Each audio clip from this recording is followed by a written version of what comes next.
कि इंडस्ट्री से जीत कर कोई नहीं गया। गोविंदा से मेरी मुलाकातें रही हैं, अच्छी मुलाकातें रही हैं और वैसे समय में भी रही हैं जब उनके पास काम नहीं था, लेकिन वो इतना रिपीट हो चुके थे ना, उस तरीके का काम हो चुका था। आपने पुष्पा 2 का जिक्र किया जी।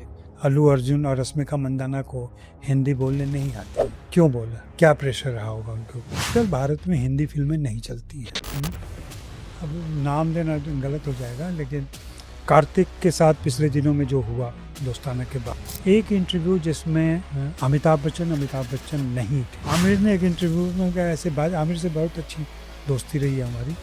आमिर ने कहा, अजय जी आप जानते हैं जब सूर्या राय के साथ जो हुआ, जो शाहरुख के साथ तो कई सारे इंटरव्यू हैं ऐसे, और लंबे लंबे इंटरव्यू हैं। शाहरुख के साथ सबसे अच्छी बात है, फाय गए हुए हैं, अभिषेक बच्चन ने दूर से देख लिया, अरे अजय जी आप भी आए हुए हैं। सलमान की जो मेरा ऑब्जर्वेशन अब मैं कह सकता हूँ कि पढ़ाई लिखाई ज़्यादा नहीं है। पहली अभी तक नहीं सुलझी। वो पहली है कि सुशांत सिंह राजपूत की मौत आत्महत्या थी या हत्या थी। मेरे हिसाब से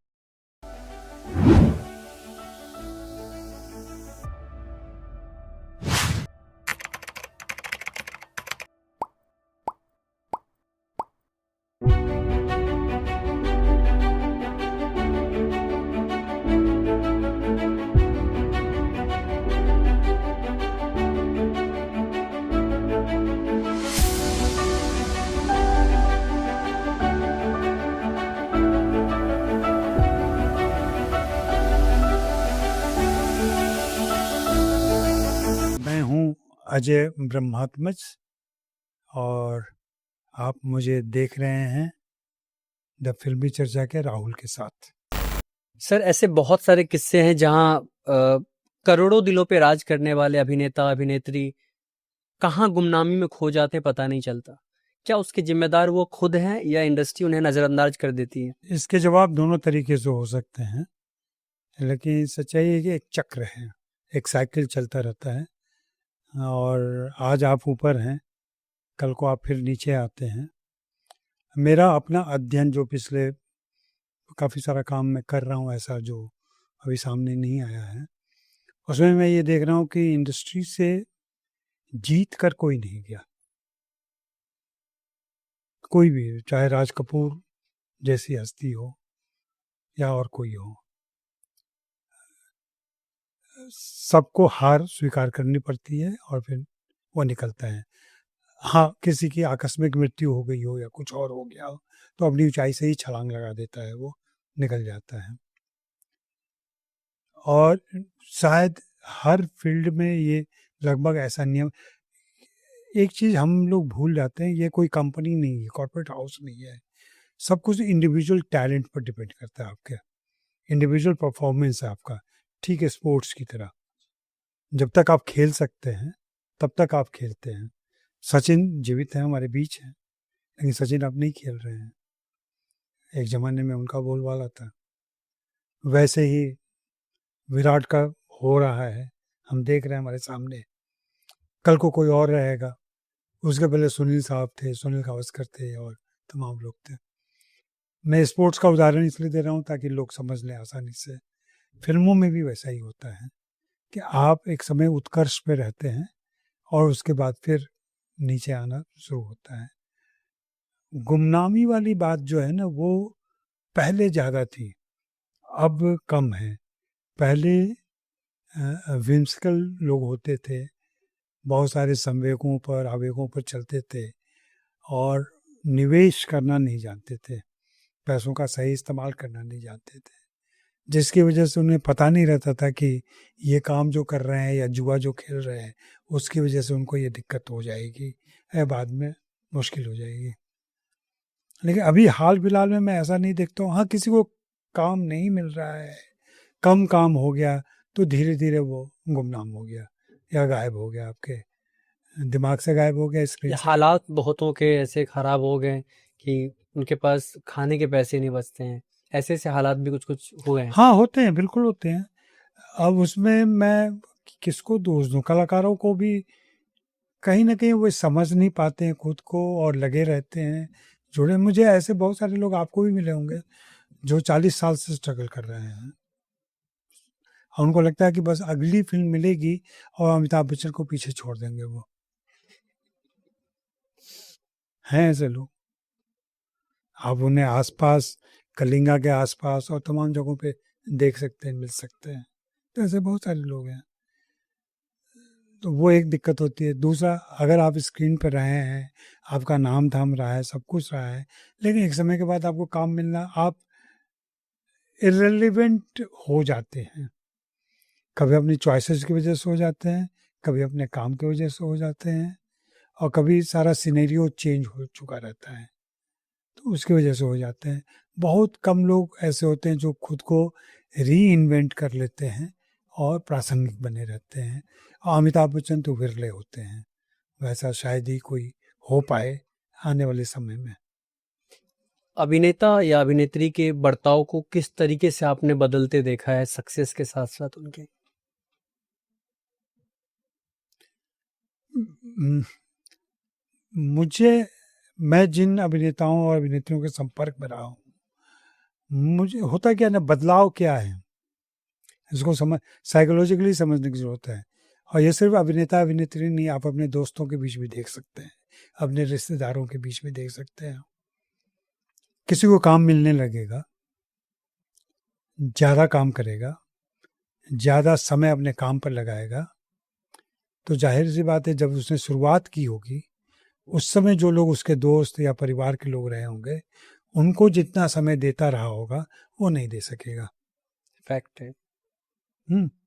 कल को आपका काम बढ़ेगा, आप अपने कुलीग को ही उतना समय नहीं दे पाएंगे, परिवार को समय नहीं दे पाएंगे, उन नाते रिश्तों को नहीं दे पाएंगे। अब इसमें सबकी प्रतिक्रिया नहीं, देखो बदल गया, मशहूर होने के साथ बदल गया। आप बदले नहीं हैं, आपकी प्राथमिकताएं बदल गई हैं, और प्राथमिकताएं बदल गई हैं तो आपको, आप छोड़ना भी नहीं चाहते उनको, आप चाहते हैं कि वो मिले, लेकिन आपके पास समय नहीं है।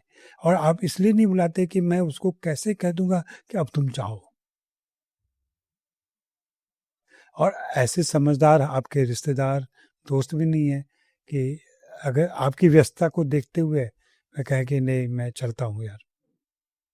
भाई आप एक फिल्म स्टार हैं या फिल्म प्रोड्यूसर हैं, डायरेक्टर हैं, आपका एक ऑफिस है, आपसे कोई मिलने आया है, मैं पुराना दोस्त हूँ, वहाँ बैठा हुआ हूँ, तो मेरा दायित्व बनता है कि मैं वहाँ से उठ जाऊँ, खुद ही चला जाऊँ। क्योंकि मुझे मालूम है कि नई परिस्थिति में आप वो बहुत सारी बातें मेरे सामने नहीं कर सकते उनके साथ।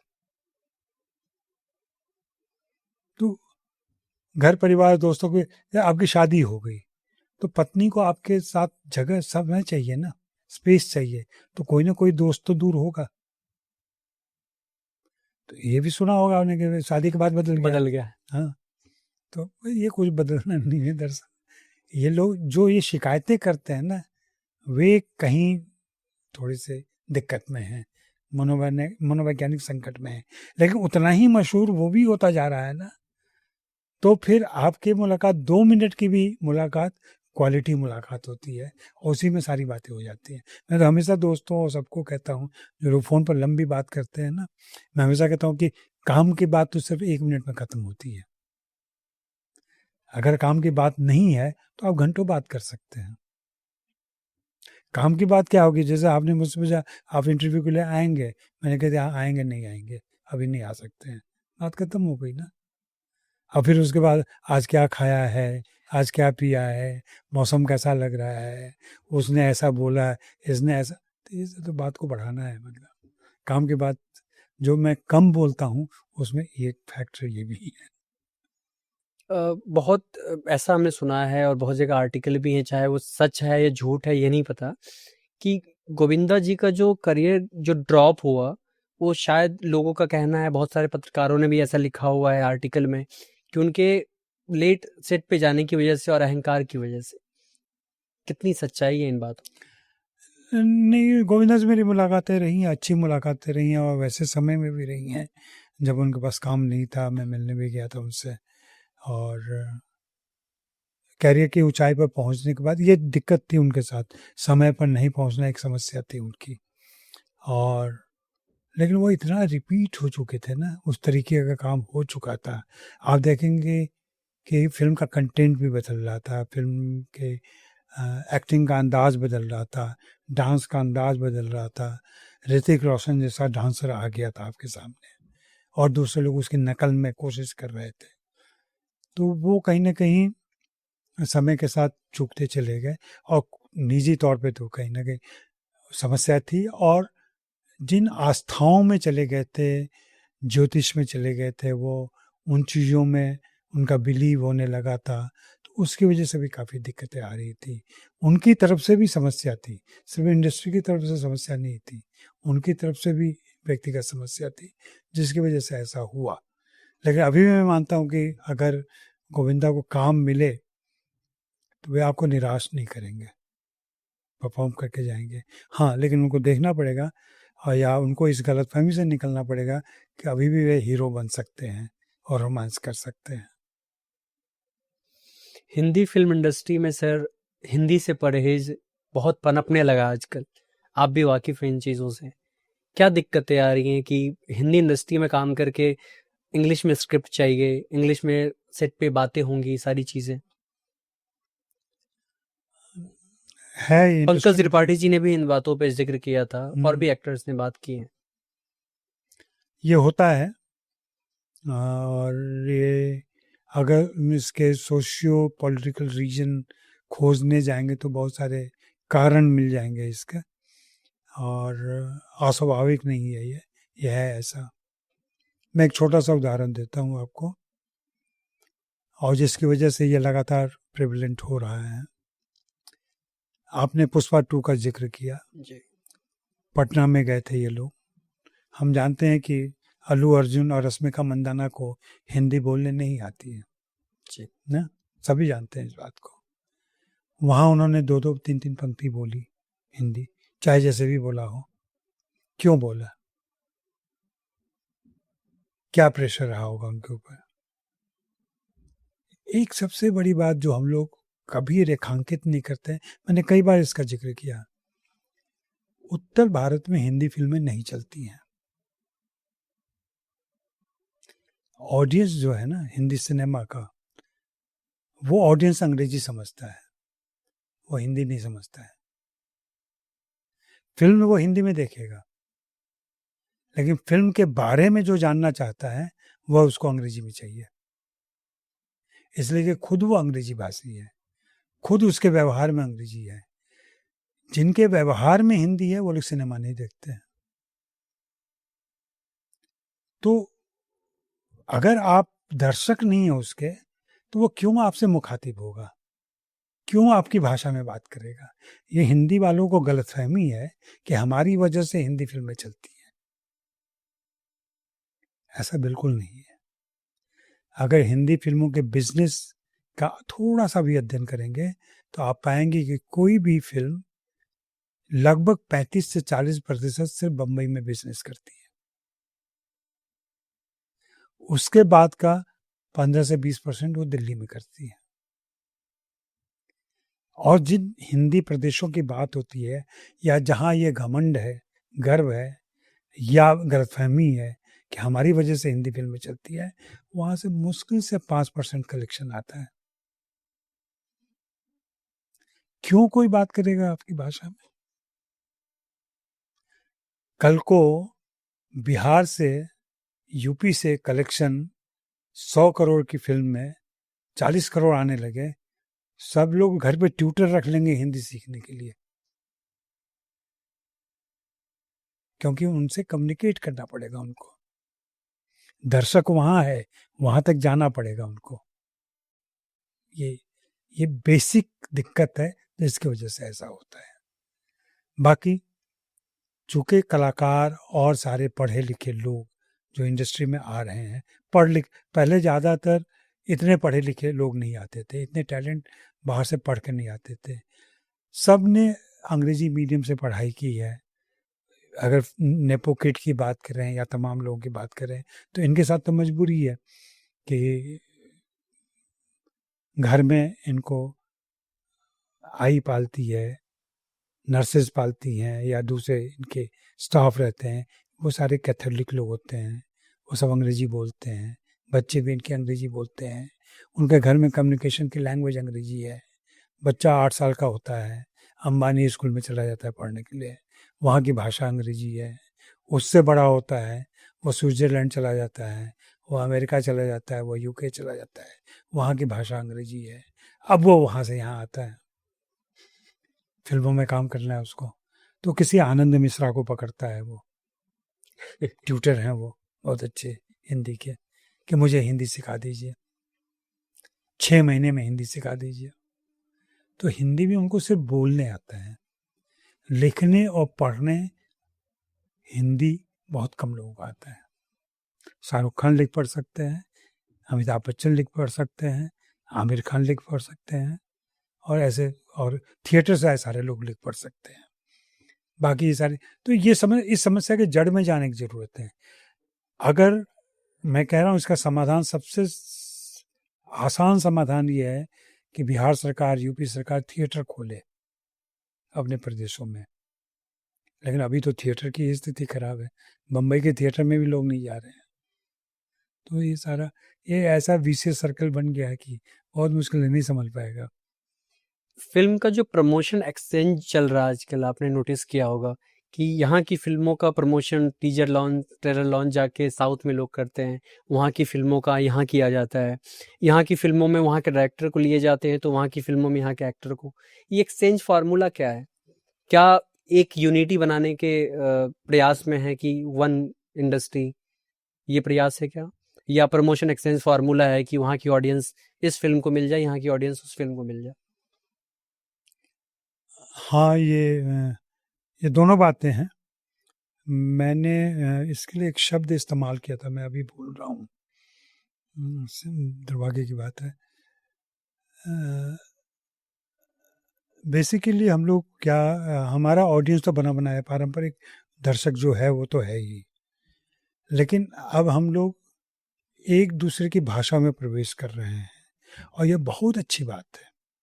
अगर तेलुगु की फिल्म हिंदी में डब हो करके अच्छा बिजनेस कर रही है, तो ये पूरे भारत की फिल्म इंडस्ट्री के लिए बुरी बात नहीं है, ये अच्छी बात है।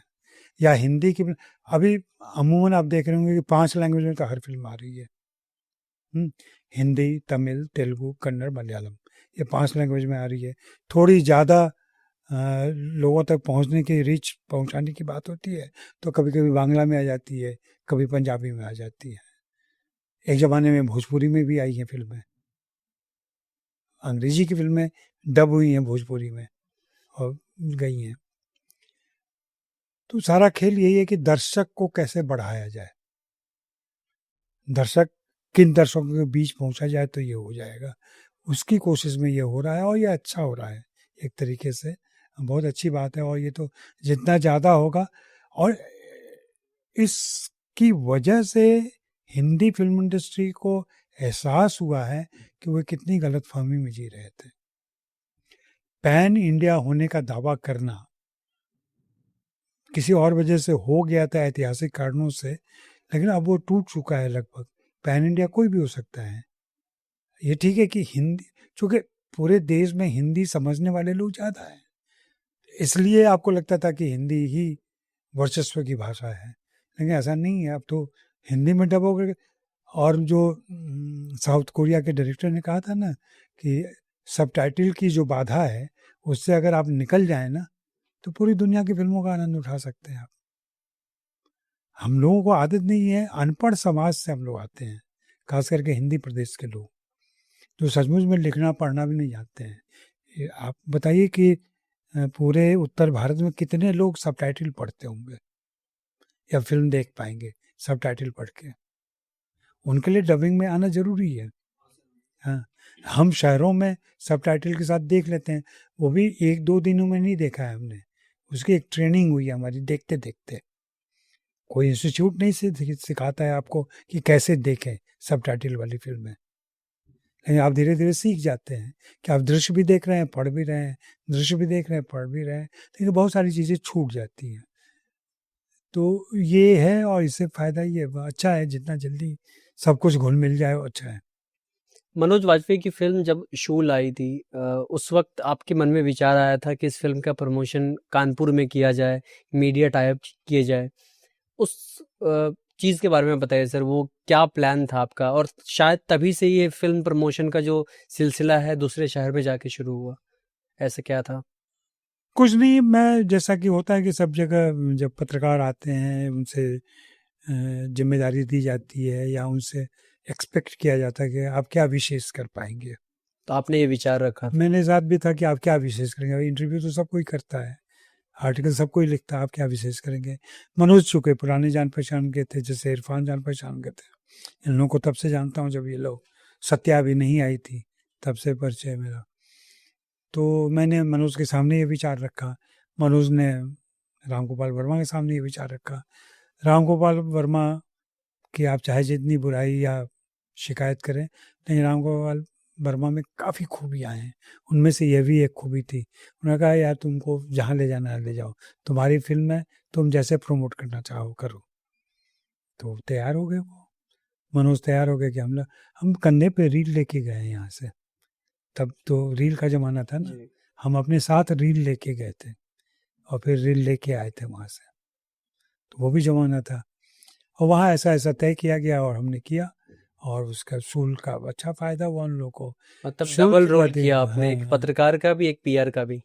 मैं पीआर नहीं कहता हूँ उसको, मैंने बिज़नेस बढ़ाने का काम किया था अपनी कंपनी का और एक नई चीज़ हमने खोजी जो अनएक्सप्लोर्ड थी। हाँ, मैंने कभी पीआर के हिसाब से मैंने इस काम को नहीं किया। हाँ, क्योंकि जब ये काम बढ़ने लगा और तब मुझे ऑफ़र दिया गया था अपने ग्रुप से ही कि तुम कमीशन पे काम कर लो। कि जितने ज़्यादा फ़िल्म के लोग आएँगे, उसका एक ख़ास रकम हम आपको कमीशन में इतना परसेंटेज मैं बहुत पैसे कमा सकता था उससे। या जब ये चलने लगा तो इंडस्ट्री के लोग ही मुझसे कहते थे, "यार 10 लाख क्यों आधे खर्च करवा रहे हो? 2 लाख तुम ही ले लो, वही सारी चीज़ें होगी।" लेकिन ये कभी मेरे दिमाग में नहीं रहा और इस ढंग से न तो पैसा कमाना मेरा उद्देश्य रहा, न पीआर मेरा उद्देश्य रहा। मैं कहीं न कहीं अपने दर्शकों का, अपने पाठकों का और इंडस्ट्री सबका भला चाह रहा था, एक समेकित रूप से। तो इसलिए मैंने ऐसा किया था और वो चल गया। चल गया तो मुझे टाइम्स ऑफ इंडिया वालों ने भी बुलाया था, वहाँ भी मेरी मीटिंग हुई थी कि भई ये कैसे करते हैं आप?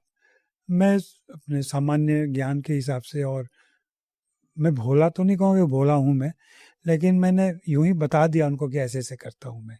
फिर उसके बाद आप टाइम्स देखिए कि टाइम्स ने उसको कैसे एक सेगमेंट के तौर पे डेवलप किया, उसके लिए अलग से स्टाफ रखे और मीडिया नेट चला वहाँ पे।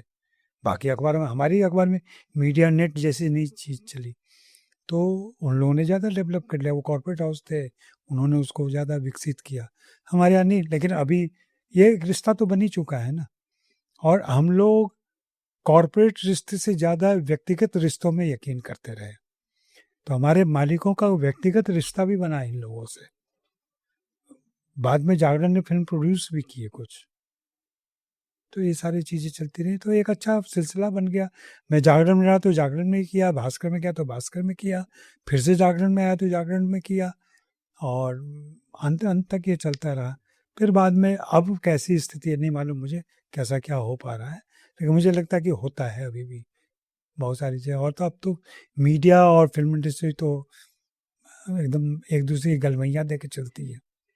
सर, इस बात पे आपने भी कहीं ज़िक्र किया था और सच्चाई भी है कि ए आर रहमान साहब को हिंदी फ़िल्म इंडस्ट्री में बहुत कम काम मिलती है। क्या है वजह सर इसके पीछे? नहीं, एक तो महँगे बहुत हैं, हाँ, बहुत महँगे हैं ए आर रहमान। दूसरे उनके काम करने का स्टाइल जो है, वो बहुत अपने ज़्यादा तरीके से करते वो रात में काम करते हैं, दिन में काम नहीं करते हैं वो। तो बहुत लोगों के लिए रत जगह हो जाता है यहाँ के हिसाब से। फिर शुरू-शुरू में जब वो आए थे तो मुझे याद है आशा जी का मैं इंटरव्यू कर रहा था तो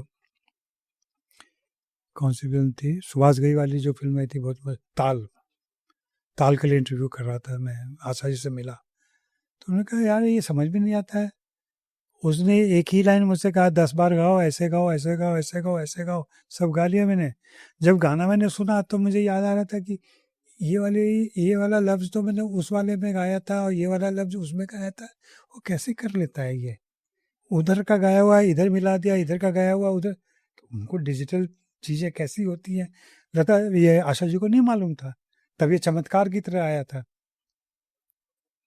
फिर मैं आपको बताऊं कि एक के किसी गाने की रिकॉर्डिंग में था मैं, उसमें पंजाब के बहुत बड़े सिंगर हैं, वडाली, वडाली ब्रदर्स हैं, वो लोग आए थे गाना गाने के लिए। तो उनको म्यूजिशियन ने कहा कि वो पिछली बार जो आपने गाया था ना, उसमें थोड़ा ये जोड़ते हुए गाना है। तो वडाली ब्रदर्स जो सिंगर थे, ओरिजिनल सिंगर हैं वो लोग, उन्होंने कहा कि देखो मैं 2 बार एक जैसा नहीं गा सकता। मेरी मौलिकता कहाँ चली जाएगी फिर? 2 बार एक ही जैसा गाऊंगा मैं, फिर तो मैं मशीन हो गया ना। तो मैं जब राग लूंगा, जब सुर लूंगा, वो थोड़ा अलग हो जाएगा। तुम 5 रिकॉर्ड कर लो, उसमें जो तुमको अच्छा लगे रख लो तुम, लेकिन वो कहोगे पिछला वाला रिपीट कीजिए ना। सर कंगना रनौत बहुत ही टैलेंटेड एक्ट्रेस हैं और उनके हर काम में वो मेहनत दिखता है, वो 100% अपना देती हैं। फिर भी क्या कारण है कि उनकी फिल्में लगातार फ्लॉप जा रही है? लोगों का कहना है कि वो सिर्फ पॉलिटिकल एजेंडा पे फिल्म बनाती हैं ज्यादातर। नहीं, कंटेंट तो उनका मार खाया है। कंटेंट उनका बहुत ही वन साइडेड हो गया है, जी। और जिसकी वजह से दिक्कत आई है। आप देखें, जब वो सामान्य किस्म की फिल्में कर रही थी, तो वो अच्छा प्रदर्शन कर रही थी, उन फिल्मों का बिजनेस भी हो रहा था। बल्कि तनु वेड्स मनु 100 करोड़ के ऊपर गई थी। ये अमूल है या क्वीन का ही देख लें, जो बिजनेस हुआ था। हाँ, पॉलिटिकल अलाइनमेंट उनका जो हुआ, उसकी वजह से हमने अभिनेत्री कंगना को खो दिया, कलाकार कंगना को हमने खो दिया है। कलाकार कंगना कब वापस आएंगी, कैसे आएंगी, कहना मुश्किल है अभी, लेकिन ये हुआ है। और ये एक बड़ी वजह है उनकी फिल्मों के फ्लॉप होने का। और फिर इंटरफेरेंस जो हंसल मेहता की फिल्म से शुरू हुआ, कि डायरेक्शन में हिस्सेदारी और स्क्रिप्ट में हिस्सेदारी, और इसमें ये एक अलग पहलू, इसमें मैं बात करना चाहूँगा, ये सवाल आपका नहीं है। लेकिन आजकल क्या हो रहा है और पहले क्या होता था, कोई भी फिल्म बनती है, फिल्म की सीटिंग्स होती हैं, राज कपूर के ज़माने से लेकर आज तक, या महबूब खान से लेकर आज तक, आप लेखक के साथ बैठते हैं, आप गीतकार के साथ बैठते हैं, बातें होती हैं, निर्देशक का आइडिया होता है, या निर्देशक आपके स्क्रिप्ट से आइडिया लेता है और फिर आगे बढ़ाता है उसको। आप पुरानी फिल्मों का देखें, गौर करेंगे ना, तो शायद ही किसी फिल्म में की कहानी में या गीत में किसी डायरेक्टर का को क्रेडिट होगा, कहीं नहीं होता है, जबकि आइडिया पूरा उसका रहता है। अभी क्या हो गया है, अब नाम लेना तो गलत हो जाएगा, लेकिन मैं कह लूँ ये कि आप गीत में आके 2 शब्द केवल जोड़ देते हैं, ये 2 शब्द डाल दो, और उसकी वजह से आप क्रेडिट पूरे लेते गाने में नाम डाल देते हैं। नहीं, गाने में आप को राइटर हो जाते हैं, को राइटर हो जाते हैं, फिर उसके पैसे भी आपको मिलते हैं, पुरस्कार में भी आप जाके खड़े हो जाते हैं। ये हो रहा है। ऐसे ही कहानी में, आप एक निर्देशक हैं, आपने, मैं राइटर हूँ आपका, आपने कहा कि अजय आपको, मैं सोच रहा हूँ एक ऐसे विषय पे एक फिल्म बनाई जाए, आपने आइडिया दिया, हमने कहा ठीक है करते हैं। मैंने रिसर्च किया, खोजबीन की, स्क्रिप्ट तैयार की, कहानी तैयार की, आपको दिया, और क्रेडिट स्टोरी राइटर आप हो गए। और बाद में आप झगड़ा कर रहे हैं कि आइडिया तो हमने दिया था ना। अरे आइडिया आपने दिया था, सारी मेहनत तो उस बेचारे लेखक ने की ना। ये आजकल बहुत ज़्यादा हो रहा है। ये मैं बगैर आपके सवाल के, लेकिन ये बहुत ही गंभीर मुद्दा है जिसको। और एक बार यश चोपड़ा से बात हो रही थी हमारी। अब दिक्कत है कि बहुत सारे ऐसे, ये नेम ड्रॉपिंग नहीं है, मतलब मैं सिर्फ साक्ष्य के लिए ऐसा कह रहा हैं। हूँ। जी। मैंने ऐसे ही कहा कि आजकल लोग फिल्मों की कहानी नहीं बताते हैं, जबकि मुझे अपना किशोरावस्था याद है कि जो मैगजीन्स आती थी, रंगभूमि और इस ढंग की, तो उसमें पूरी पूरी कहानी फिल्म रिलीज होने के पहले छप जाती थी, लड़का लड़की लड़का लड़की करके सारा वो डाल देते थे। तो 10 पेज में, 20 पेज में सारी कहानी, पूरी की स्क्रिप्ट छप जाती थी, बावजूद इसके हम फिल्म देखने जाते थे। अब वो कहते हैं नहीं कहानी नहीं बता सकते, एक्टर भी कहता है नहीं मैं बता नहीं सकता। तो यश जी ने कहा कि दिक्कत ये है कि एक तो उनके पास कहानी नहीं होती है, आपको बताएंगे क्या? कहानी हो तो घटनाएं होंगे, अब सारा ट्रीटमेंट का खेल है, सारा वीएफएक्स का खेल है, वो आपको कैसे बता सकते हैं? दूसरी दिक्कत उन्होंने कही कि अब ज़्यादातर डायरेक्टर खुद ही राइटर हैं। सेट पे लिखते हैं। हाँ, सेट पर नहीं लिखना, वो खुद ही लिखते हैं, अपनी कहानियों पर फिल्म बनाते हैं। पहले क्या था कि आप दूसरे लेखकों, स्टोरी सिटिंग रूम होता था, आजकल ओटीटी में होता है, वो राइटर्स रूम होता है आजकल, लेकिन फिल्मों की कहानी में कोई राइटर्स रूम नहीं होता। तो ये सारी दिक्कतें हैं जिसकी वजह से ये सारा समस्या हो रहा है। एक पहेली अभी तक नहीं सुलझी, वो पहेली है कि सुशांत सिंह राजपूत की मौत आत्महत्या थी या हत्या थी। इस पे आपका जो तजुर्बा रहा है, आपकी मुलाकात भी बहुत बार हुई होगी, आपका क्या नजरिया है इस पहेली पे? मेरे हिसाब से आत्महत्या है वो, मैंने इस पर कई बार लिखा भी है कि आत्महत्या है वो। और न सिर्फ सुशांत के साथ तो हो चुका, लेकिन बाकी नए कलाकार जो आते हैं नॉर्थ से, खास करके जिनका फिल्म बैकग्राउंड नहीं है, उन लोगों को हमेशा इस बात का ध्यान रखना चाहिए कि आपके पास एक इमोशनल एंकर हो, ऐसा कोई हो जिसके कंधे पर सिर रख के आप अपने मन की बात कह सकें, चाहे वो रो किसी सकें, भी रूप में हो। किसी भी रूप में रो सकें, आप अपनी बात कह सकें, अपनी भावनाएं शेयर कर सकें। अगर ऐसा नहीं होता है तो आपके लिए मुश्किल होगी। कार्तिक के साथ पिछले दिनों में जो हुआ दोस्ताना के बाद, बहुत चर्चे में रहा हुआ विषय। हाँ, तो कोई भी दूसरा टूट जाता है, क्यों नहीं टूटा कार्तिक? फैमिली के साथ यहाँ पे हुआ। फैमिली है, माँ है, बाप है, दोस्त हैं उसके, जिन्होंने संभाला उसको। नहीं तो आपने तो ऐसी स्थिति पैदा कर दी थी कि बोरिया बिस्तर बांधो और निकल जाओ तुम। आप उसी के साथ फिर दोबारा काम कर रहे हैं, बुला के काम कर रहे हैं। सुशांत को ये मौका नहीं मिल पाया। सुशांत के साथ सही कहा आपने, मेरी काफ़ी अच्छी बात है।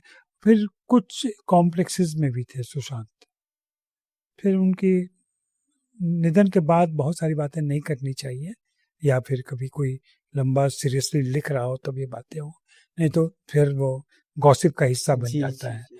तो बहुत सारी बातें नहीं की जा सकती, लेकिन ये है कि वो बहुत आत्म केंद्रित और असुरक्षित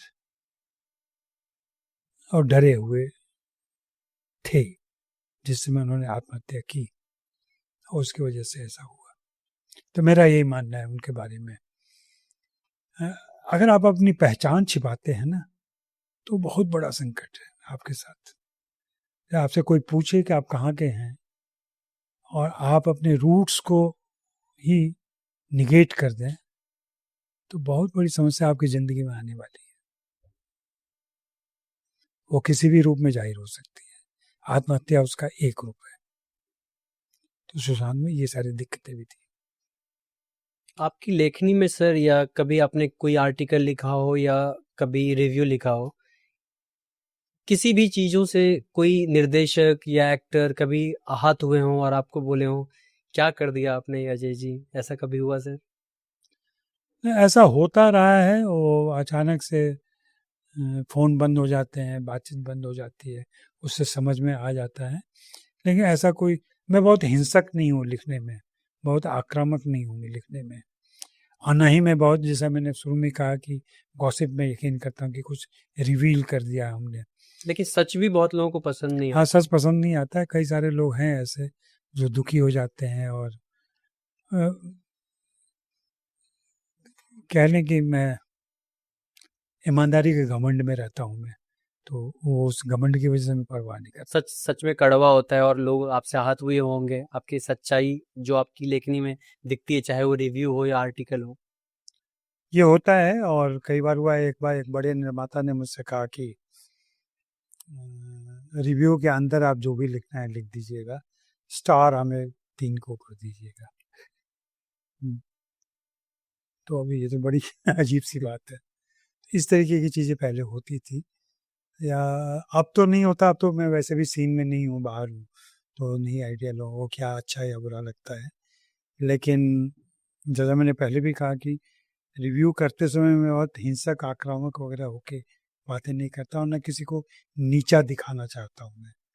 तो उसकी वजह से बहुत ज़्यादा आहत होने में, जैसे शाहरुख से जो मेरी बात बंद हुई थी, वे आहत ही हुए थे किसी बात से, जिसकी वजह से उन्होंने 4-5 साल तक बात नहीं की थी।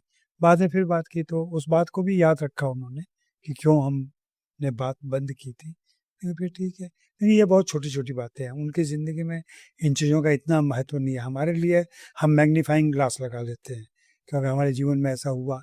उनके जीवन में ऐसे कितने सैकड़ों बातें हुई होंगी। तो एक बड़े स्टार के लिए ये सब बहुत छोटी-छोटी बातें हैं। लेकिन होता है, लोग दुखी ज़रूर होते हैं और सबको खुश नहीं रख सकते आप। सबको खुश नहीं रख सकते और रखना भी नहीं चाहिए। क्यों आप खुश रखें सबको? सबको और खुश रखने के चक्कर में हम दुखी हो जाएँगे। वो हो जाएँगे। दूसरा, हम तो कहते हैं मेरा तो लेना एक न देना दो, तो मेरा तो कोई एहसास आपका भी नहीं पड़ता है। जब मैं नौकरी करता था तब भी अपने रिव्यू में मैं अपने हिसाब से चलता था। हाँ, इंटरव्यू के लिए मुझे भी भागना पड़ता था, वो संबंध बनाए रखने पड़ते थे, वो सारी बातें होती थी। लेकिन कभी ऐसा नहीं हुआ। अब जैसे कहने के तरीके हैं ना, मैं कह दूँ कि अभी जो फ़िल्म लगी है इस हफ़्ते, वो बहुत बुरी फ़िल्म है। और मैं ये भी कह सकता हूँ कि ये उतनी अच्छी फ़िल्म नहीं है। फ़र्क पड़ गया ना दोनों के भाव में। लेकिन बात तो मेरी रह गई ना, मैंने अच्छा तो नहीं कहा आपको। तो ये फ़र्क पड़ता है और वो तभी आता है जब अगर बस एक अनुभव हो और आपके पास भाषा हो। तो आपके पास भाषा होगी तो आप अपने को 25 तरीके से अभिव्यक्त कर सकते हैं और क्रिटिसाइज़ कर सकते हैं किसी को। जी। सबसे आखिरी में सर मैं कुछ नाम लेना चाहूँगा, उनके साथ के सबसे बेस्ट इंटरव्यू कैसा एक्सपीरियंस रहा आपका? और उस इंटरव्यू के दौरान कुछ ऐसी चीज़ें आपको पता चली मीन्स कि कुछ ऐसी चीज़ें आप शेयर करना चाहते हैं दर्शकों से उनके बारे में, जो दर्शक नहीं जानते हैं। सबसे पहले सर अमिताभ बच्चन, उनके साथ का सबसे बेस्ट इंटरव्यू कैसा रहा? और कुछ ऐसी चीज़ें जो दर्शक नहीं जानते उनके बारे में? अमित जी से तो बहुत सारे मैंने इंटरव्यू किए हैं, लेकिन एक इंटरव्यू जिसमें अमिताभ बच्चन नहीं थे। वे पुत्र अमिताभ बच्चन थे उस दिन। और यह मैंने आग्रह किया था, गैर फ़िल्मी इंटरव्यू था वो उनके पिताजी पर था। हरिवंश राय बच्चन को लेके था और मैं साहित्य का छात्र रहा हूँ, तो पढ़ा लिखा हूँ, मैं जानता हूँ उन चीज़ों को। उस इंटरव्यू के लिए अमित जी ने मुझे प्रतीक्षा में बुलाया था। अमूल्य जनक में सारा काम करते हैं आजकल, उसके पहले जलसा में करते थे। तो इन तीनों जगह मैं जाता आता रहा हूँ मैं, लेकिन उस खास इंटरव्यू के लिए प्रतीक्षा में बुलाया था। और प्रतीक्षा, आप लोग अंदर नहीं गए होंगे, अंदर में एक बहुत बड़ा लॉन है उनके, बाहर की तरफ अंदर सारे कमरे जहाँ ख़त्म हो जाते हैं उसके बाद लॉन है। तो हम लोग बरामदे में बैठ कर के, जैसे पुराने घरों में एक गलियारा होता था, ओसारा जिसको कहते हैं ना, ओसारे में बैठे हुए थे हम और सामने मैदान था। उस दिन मैंने देखा बच्चन जी को, बिल्कुल अलग बच्चन जी थे और अपने पिताजी को से, और उन्होंने कहा भी था कि लोग मुझे भूल जाएंगे, पिताजी को याद रखेंगे, क्योंकि उन्होंने रचा है। और वो काफ़ी लंबा इंटरव्यू था। मुझे खुशी है कि वो इंटरव्यू बच्चन जी को भी अच्छा लगा खुद। तब उन्होंने शेयर किया था ब्लॉग पे उसको, उस इंटरव्यू को। और इसलिए कि गैर फिल्मी इंटरव्यू है, अखबार में ब्रॉडशीट इन वो 2 पेज में छपा था इंटरव्यू, इतना लंबा इंटरव्यू था। और मेरे ब्लॉग पे चवन्नी पे है वो इंटरव्यू, सबसे ज़्यादा पढ़े जाने वाले इंटरव्यू में से एक है वो। तो वो एक बहुत अच्छी बात है। दूसरा एक मैं याद करूँगा बच्चन जी के साथ, कि मैं इंटरव्यू कर रहा था और मेरे पास बड़ा माइक था और बड़ा रिकॉर्डर था। तब मैं रेडियो सिटी वालों ने मुझे दे दिया था वो बड़ा रिकॉर्डर। रेडियो सिटी भी जागरण का है। तो उन्होंने कहा था कि एक ही इंटरव्यू आप प्रिंट में देते हैं, उसको रिकॉर्ड भी कर लीजिएगा, हम चला लेंगे। तो उसका माइक वाइक जैसे होता है आजकल, वो बड़े माइक था। और मुझे फ्रोजन शोल्डर हो रखा था, तो मैं ऐसे हाथ रख नहीं सकता था ज़्यादा देर, तो मैंने ये रखा हुआ था और फिर हाथ दर्द करने लगा तो मैंने अपना हाथ यहाँ नीचे केहनी के नीचे रखा के ताकि मैं हिले नहीं, उनके मुंह के पास रहे। समहाउ रियलाइज़ कर लिया उन्होंने। उन्होंने कहा कि आप माइक मुझे दे दीजिए, और माइक अपने हाथ में ले लिया उन्होंने। तो जो ये बड़े लोग हैं ना, मतलब मुझे एक दोस्त ने कहा था कि उसने हेलो सिर्फ कहा बच्चन जी को, बच्चन जी ने कहा कि आपको दमा है, आप अपना इलाज करवाइए। कितनी परख। सिर्फ हेलो कहने पर। आमिर ने एक इंटरव्यू में कहा ऐसे बात, आमिर से बहुत अच्छी दोस्ती रही है हमारी। आमिर ने कहा अजय जी आप जानते हैं जब ऐसे फैंस को लेकर बात हो रही थी कि इतने सारे फैंस होते हैं, चिढ़ होती होती गुस्सा होता होगा, क्या नहीं, ऐसा होता नहीं है, हम लोग खुश रहते हैं। लेकिन जब भी कोई हमसे हाथ मिलाता है ना, मैं समझ जाता हूँ कि ये मेरा दुश्मन फैन है कि दोस्त फैन है। हाथ मिलाने के अंदाज से मैं पकड़ लेता हूँ कि इसके अंदर निगेटिविटी है मुझे लेकर या पॉजिटिविटी है। अब ये लंबे अनुभव से सारी चीज़ें आती होंगी ना, या ऐश्वर्या राय के साथ जो हुआ, जो गुफ्तगू में जिक्र किया है मैंने, जिस तरीके से उन्होंने व्यवहार किया, कोई अभिनेत्री ऐसा थोड़ी व्यवहार करेगी। ये होता है, और फिर आपके पर्सनल बिहेवियर पर भी डिपेंड करता है कि आपका कैसा व्यवहार उन लोगों के साथ रहा है। जैसे मैं, बहुत साधारण सी बात है, ऑफ रिकॉर्ड, ऑफ बातचीत में भी मैंने कभी आज तक किसी भी कलाकार के लिए नहीं कहा जैकी आ गया क्या, गोविंदा आ गया क्या। और मैं अपने साथ के काम करने वालों को भी मैंने मना किया कि कभी भी थर्ड पर्सन में इस तरीके से न बात करें, हमेशा उसके साथ प्रथम पुरुष में बात करें, तृतीय पुरुष में बात ना करें। ये व्याकरण की बात होती है। वो आपके दोस्त नहीं है और कंट्रीब्यूशन आपसे बहुत ज़्यादा है उनका,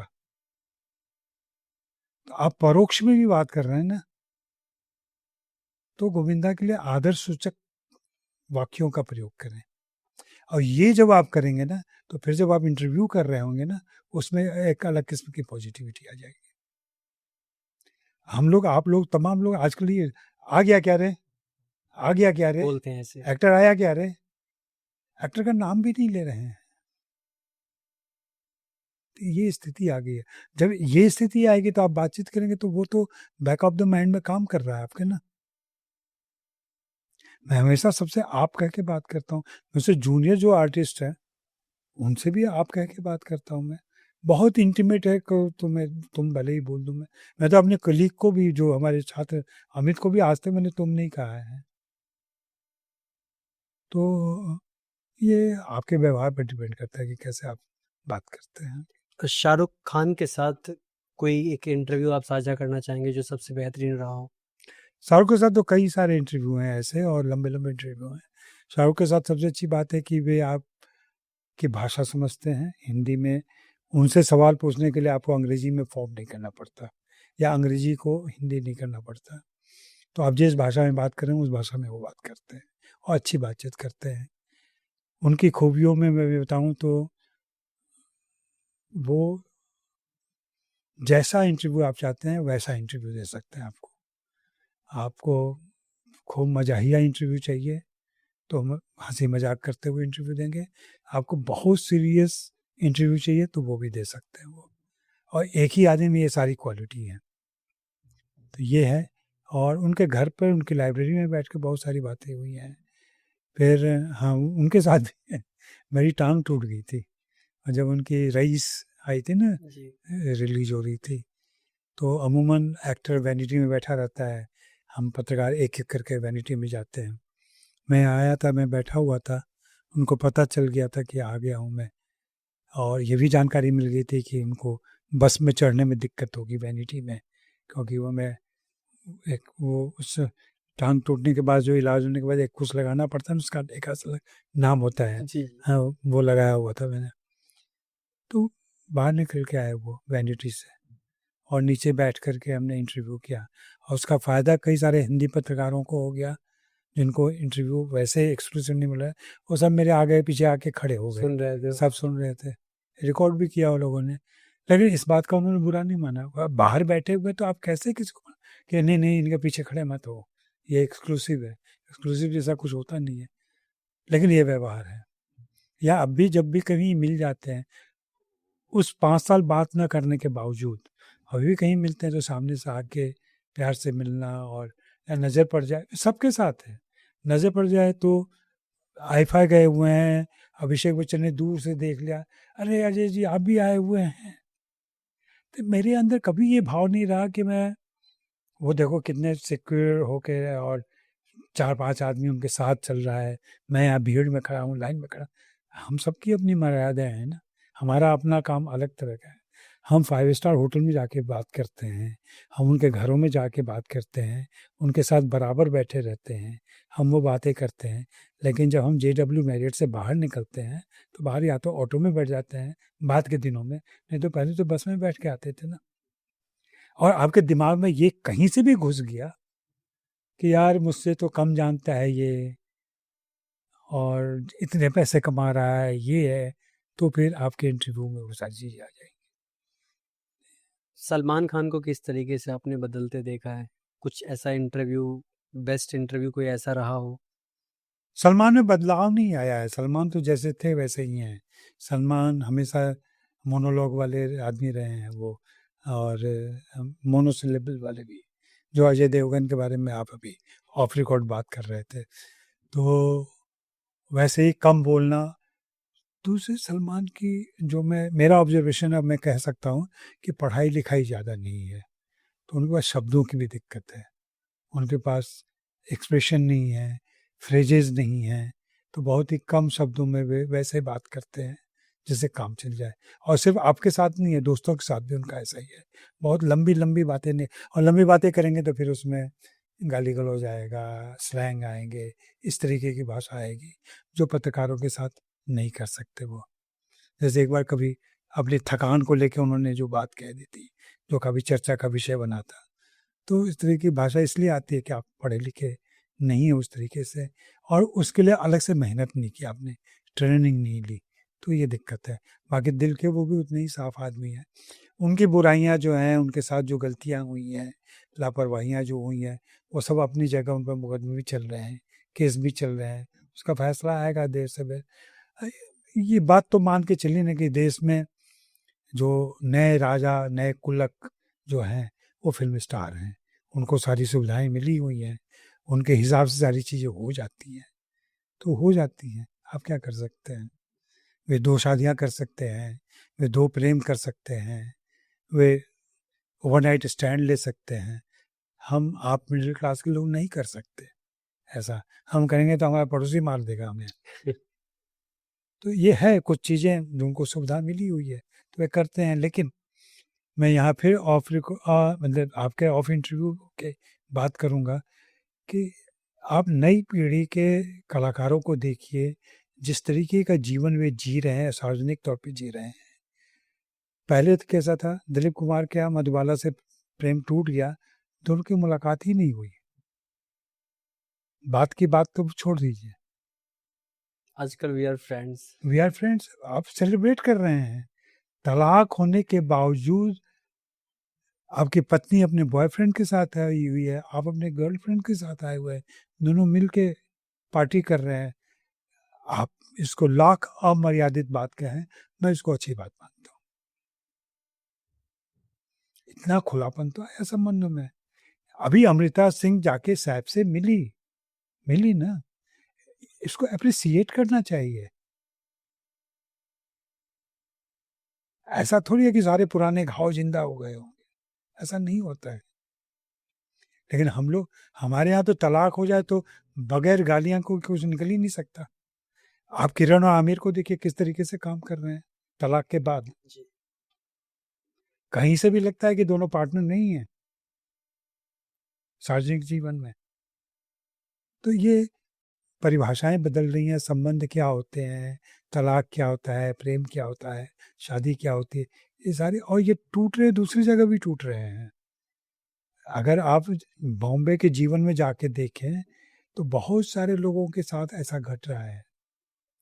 अब पिछले दिनों एक बहुत मशहूर लेखिका हैं उषा प्रियमवदा, हिंदी की बहुत बड़ी लेखिका हैं, उनका इंटरव्यू सुन रहा था। तो ये जो आदर्श हैं, रिश्ते हैं, संबंध हैं, इसको सिर्फ पर्दे पर ही ना देखिए, पर्दे के बाहर भी देखिए कि फिल्म इंडस्ट्री के लोग निजी ज़िंदगी में कैसे व्यवहार करते हैं, या जितना चैरिटी का काम करते हैं, जिस तरीके से कई सारे कलाकार ऐसे हैं जिनसे मैंने दूसरों के लिए चैरिटी करवाई है, लाखों की चैरिटी करवाई है, इंडिविजुअली लाखों की मदद की है उन्होंने दूसरों की।